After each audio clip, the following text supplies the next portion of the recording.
Madame, Monsieur, bonsoir. Merci d'être avec nous. Bienvenue sur Polynésie la Première. Voici les titres de votre journal. À Paea, des riverains s'alarment des rejets d'eau usée dans le lagon de Tiapa. En cause une rupture de l'émissaire de la station d'épuration voisine. La mairie ne pourra pas engager les travaux de réparation avant 1 an. On s'arrête ensuite à Aroué où les élèves de l'établissement Tamahana ont bien repris le chemin de l'école ce matin et cela après plusieurs mois de perturbations à cause des travaux réalisés par l'enseigne Carrefour. Et puis dans notre page des élections municipales, Gaston Floss échoue à vouloir évincer Michel Billard. Le maire de Papeete réside bien dans la capitale. Le tribunal du contentieux électoral a tranché. Le maire sortant reste donc dans la course pour les prochaines élections. Après cela, cap sur Tapu-Tapu-Atea, une commune fermement attachée à l'agriculture raisonnée, là où la population souhaite aussi que les édiles s'investissent pour les jeunes. Et pour terminer, quelles sont les obligations d'un maire au plan civil et judiciaire? À combien s'élève son salaire? C'est Natacha Silagi qui nous en parle dans quelques instants. Et c'est avec l'actualité environnementale que l'on ouvre cette édition. À Paea, des rejets liquides polluants à peine 50 mètres de la plage de Tiapa inquiètent les riverains. Il s'agit en fait de l'émissaire d'eau usée provenant du lotissement Tepuhapa qui s'est rompu il y a quelques mois. Et pourtant, des familles entières s'y baignent malgré la pollution. Un problème d'hygiène et de salubrité qui dure depuis trop longtemps maintenant. Lucille Guichet-Tirao, Patrick Tsinsing et Merlin Vener. Une plage plutôt bien entretenue et un lagon translucide. Pourtant, sous l'eau, une pollution silencieuse sévit à peine 50 mètres du rivage et à 2 mètres de profondeur. Cet émissaire est rompu suite à un épisode de forte houle et déverse des eaux visiblement usées. Aïe, je ne vais pas pêcher à côté de ce tuyau. Ça fait longtemps que je le sais, il y a des enfants qui sont malades. En fait, il se gratte.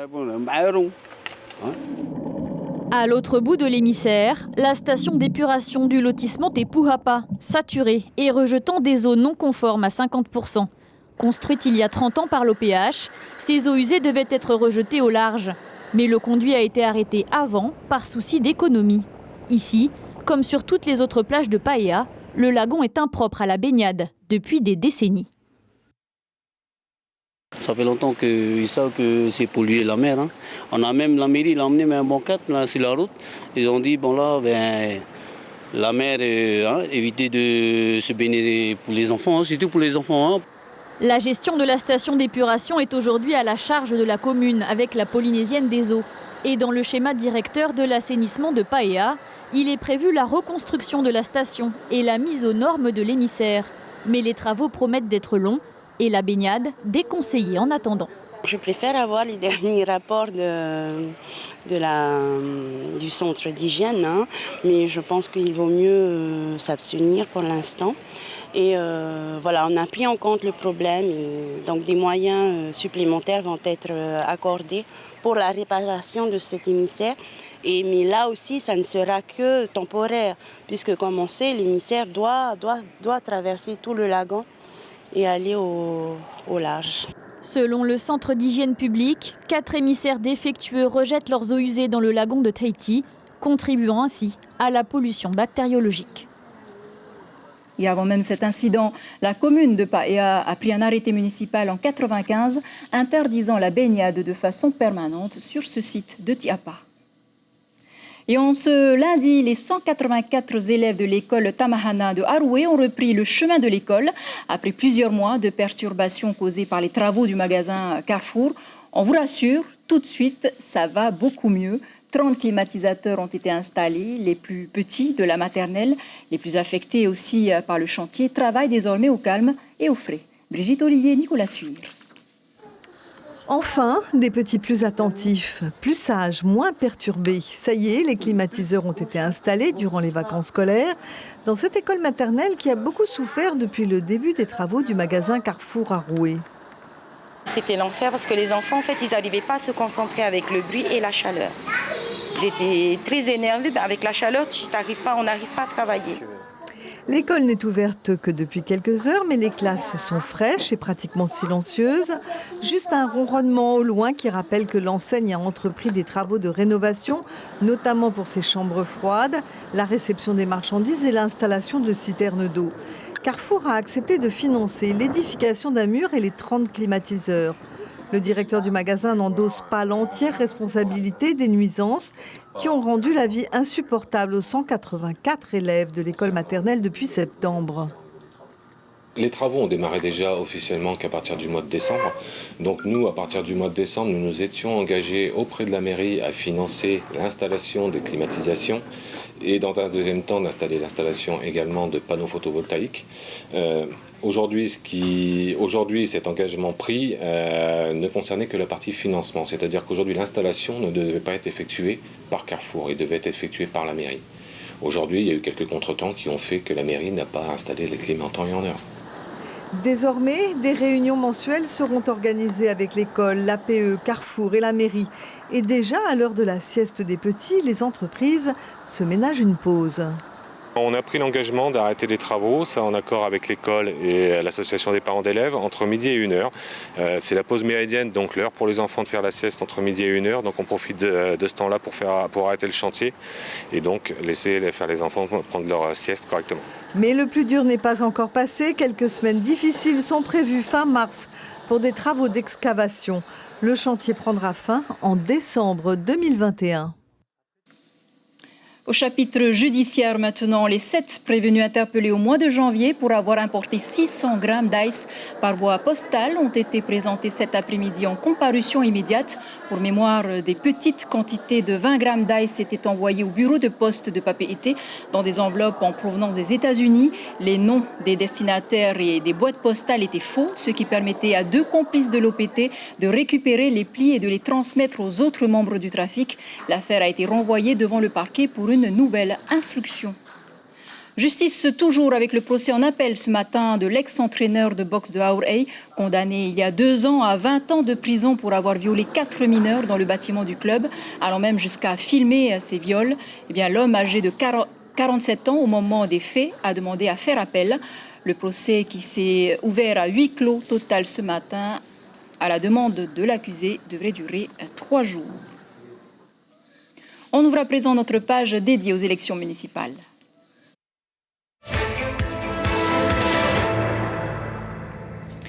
Pas de surprise venue du tribunal cet après-midi, malgré la demande de radiation déposée par des militants du Parti Orange. Michel Billard, maire sortant, restera inscrit sur les listes électorales de Papeete et pourra solliciter un nouveau mandat. Thierry Stamfleur et Mirko Van Foo. Il n'y aura donc pas de tremblement de terre à Papeete. Selon le président du tribunal du contentieux électoral, les 3 plaignants n'ont pas apporté la preuve que Michel Buyard avait sa résidence actuelle, effective et continue à Pirée et non à Papeete. Bail et factures d'électricité auront pesé davantage que les témoignages de 2 personnes et un constat d'huissier que l'avocat du Tavana jugeait comme peu concluant. On sait bien que la procédure est initiée par Gaston Flosse puisque c'est lui qui a fait le constat d'huissier. Quand on lit le constat d'huissier, au lieu de dire que c'est à la requête des 3 personnes qui ont fait la procédure, il dit c'est à la requête de Gaston Flosse que je fais ce constat. Bon, donc il suffisait de lire le constat pour comprendre que c'est Gaston Flosse qui avait envoyé ces 3 membres du Tawera. Ils n'apportaient pas la preuve, d'une part, que Michel Billard n'habitait pas Papeete, c'était quand même à eux à apporter cette preuve. Et d'autre part, le juge souligne que nous apportons la preuve, Michel Billard et sa compagne apportent la preuve qu'ils habitent bien à Papeete depuis de très nombreuses années. Le maire sortant reste donc inscrit sur les listes électorales de Papeete et pourra demander aux électeurs de lui confier un 5e mandat. Un recours en cassation reste cependant possible juridiquement pour les plaignants. Également dans l'actualité, à Mouria, Gaston Flosse se sépare d'Evans Haumani. Le maire de Mouria, le leader du Parti Orange, a tout simplement dissous la fédération Tahoira de l'île-Sœur pour faute grave, sans pour autant préciser laquelle. Je vous le disais en titre, direction les îles sous le vent s'intéresse ce soir à la commune de Tapu Tapu Atea, à Raiatea. Étendue sur une superficie de 84 km², elle approche les 4800 habitants et enregistre un taux d'emploi de 35,6%. Sa population orientée vers l'agriculture et la pêche ne dispose toujours pas d'eau potable. Tapu Tapu Atea comprend les communes associées de Avera, Opoa et Pu'uhine. Avec ses 3774 inscrits, 27 sièges sont à pourvoir au sein du futur conseil municipal. Je rappelle que la commune est dirigée par Thomas Moutam depuis 1997. Hormis le secteur primaire, qui est la principale ressource économique de l'île, le chômage reste préoccupant. Que feriez-vous si vous étiez maire? Écoutez ces réactions recueillies par Inacio Raveino et Marcel Bono.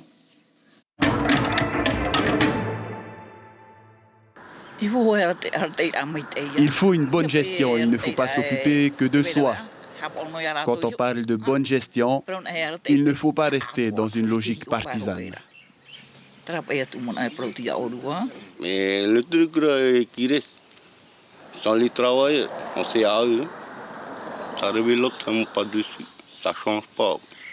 Toujours les mêmes personnes, surtout à la mairie.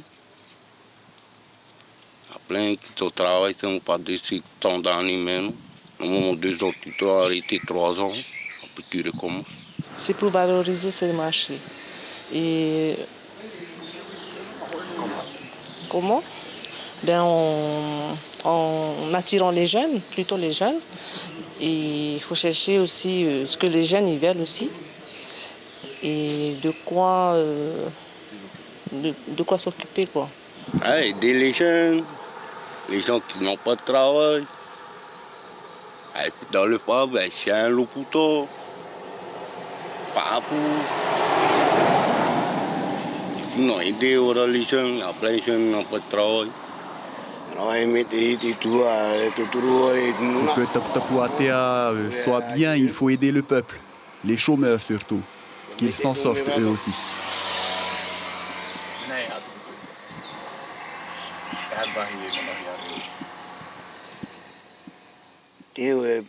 La solution, c'est de les pousser à cultiver la terre.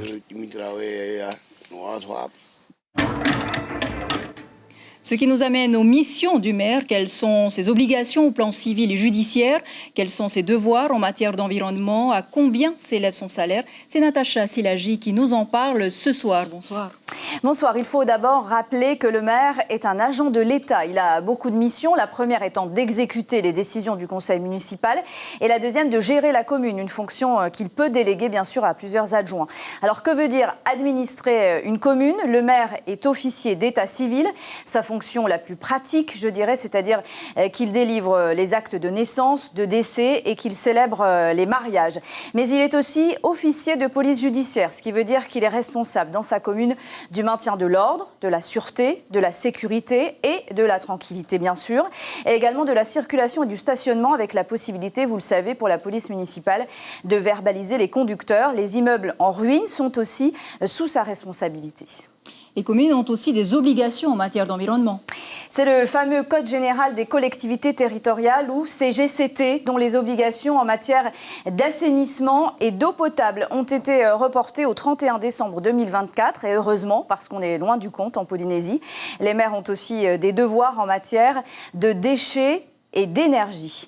Ils doivent également s'assurer du bon fonctionnement des sirènes tsunami et vérifier que le plan communal de sauvegarde est opérationnel n'importe quand en cas de catastrophe naturelle. Enfin, le maire a aussi son mot à dire pour les programmes de construction de logements sociaux puisqu'il doit signer une convention avec le pays et également pour l'aide sociale avec le fameux centre communal d'action sociale. La population se demande aussi combien gagne un maire. Est-ce qu'on connaît son salaire? Ce que l'on sait, c'est qu'il est fonction du nombre d'habitants dans la commune. Plus ils sont nombreux, plus le salaire, évidemment, est élevé. En Polynésie, il varie en moyenne entre 200 et 420 000 francs pour les plus grosses communes. Mais plus que le salaire, c'est le statut qu'offre la fonction qui est intéressant. Le maire est toujours celui qui a le dernier mot dans sa commune. Merci Natacha Silagi pour ce décryptage. Heya Parao, ex-chargée de communication d'Oscar Temaru, tente sa chance face au maire sortant. Elle a déposé sa liste aujourd'hui, une liste composée de personnes du secteur primaire, un secteur qu'elle aimerait développer bien sûr. La candidate n'a pas froid aux yeux, même face à un mastodonte tel que Oscar Temaru. Heya Parao prône une politique de changement. Elle répond à Jacques Damour.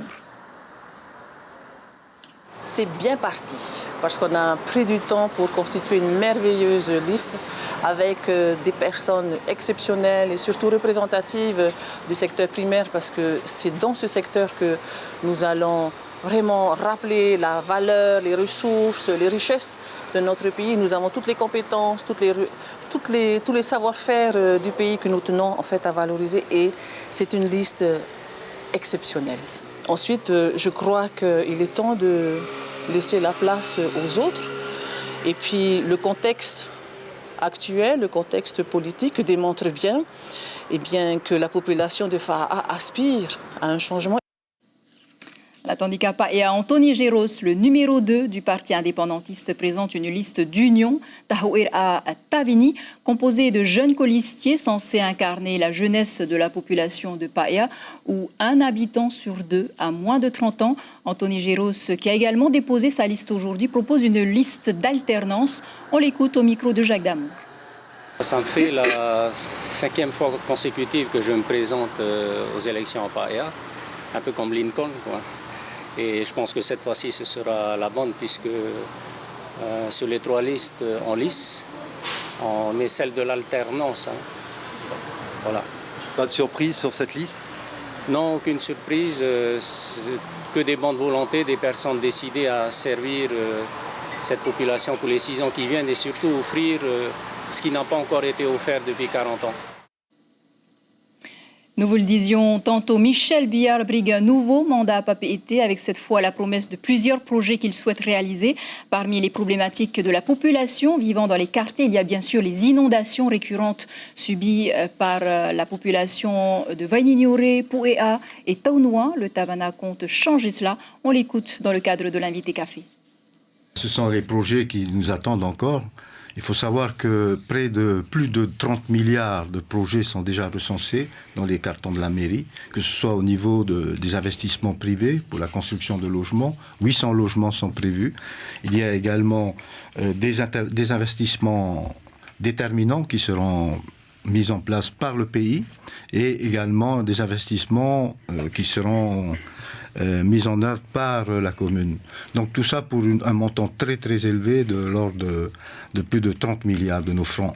Donc au niveau, il y aura forcément des effets positifs au niveau de l'emploi, mais au niveau également du cadre de vie, la qualité de l'environnement, nous y sommes très attachés.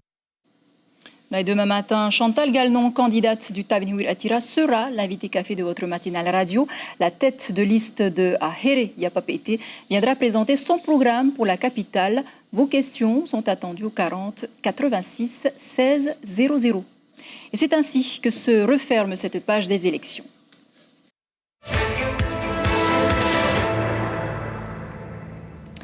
Et pour clore ce journal, on vous propose une évasion au Mexique, où la culture polynésienne et le Hurit'hiti ont décidément la cote dans la capitale de Mexico, puisqu'elle a une fête en son honneur, la Feria de la Cultura Polinesia, célébrée cette année le week-end prochain, un événement qui rassemblera les 2000 danseurs du pays. Heidi Enko a pu rencontrer les passionnés de l'une des prestigieuses écoles de la capitale. Regardez.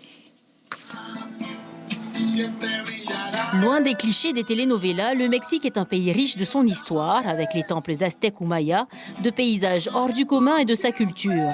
Ici, on aime la musique, que ce soit dans la rue, en grignotant une des spécialités du coin, ou encore lorsque des jeunes se réapproprient leurs danses ancestrales sous les lueurs des lampadaires.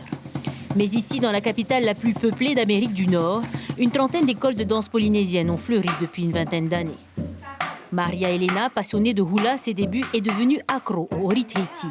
Elle vient régulièrement en Polynésie pour suivre les cours du conservatoire dont elle est diplômée.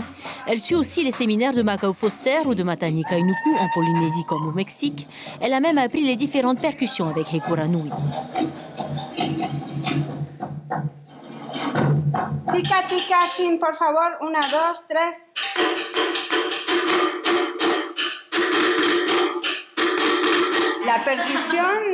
Les percussions me parlent. Elles parlent à mon cœur, à mes émotions, à mon énergie. Je ne pourrais pas vivre sans la danse. C'est vraiment ma passion. Ma sœur prenait des cours et moi je me cachais et je faisais comme elle, je dansais. Alors mes parents m'ont dit peut-être que tu devrais t'y mettre. Et maintenant, eh bien, je ne me cache plus. Ces élèves sont comme elle, passionnés par la danse, la musique et les chants tahitiens. Je suis chilienne et dans mon pays, je dansais le Ori Rapa Nui, la danse de l'île de Pâques. Quand je suis arrivée à Mexico, il y a 2 ans et demi, je me suis mise au hula et au Ori Tahiti. Ce que j'aime dans la danse, c'est un tout. J'aime l'émotion que ça dégage, les sentiments que l'on peut exprimer à travers les paroles des chants. Comme nous dit Maria Elena, c'est un bon moyen de nous échapper du quotidien et de pouvoir enfin nous exprimer. L'instrument que je préfère, c'est le tariparau. C'est un instrument dont le rythme, le son me rendent très heureuse. Ce sont des rythmes que j'entends dans mes rêves, qui sont constamment dans ma tête.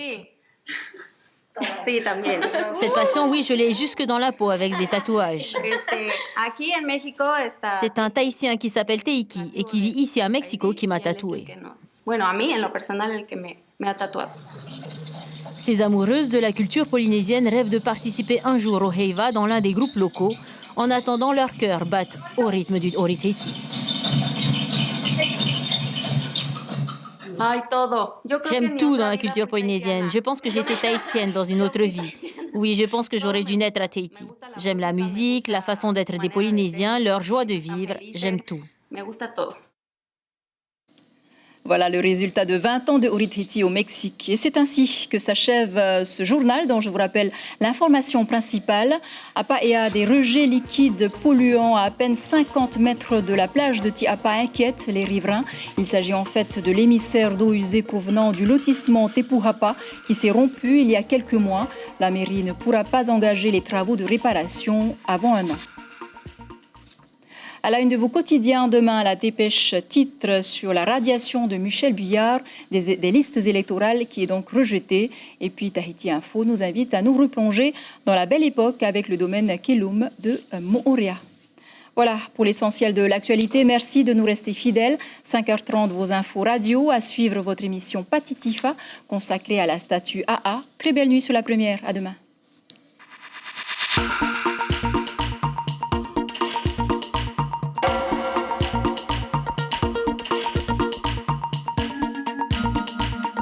Notre journal en replay sur notre site internet.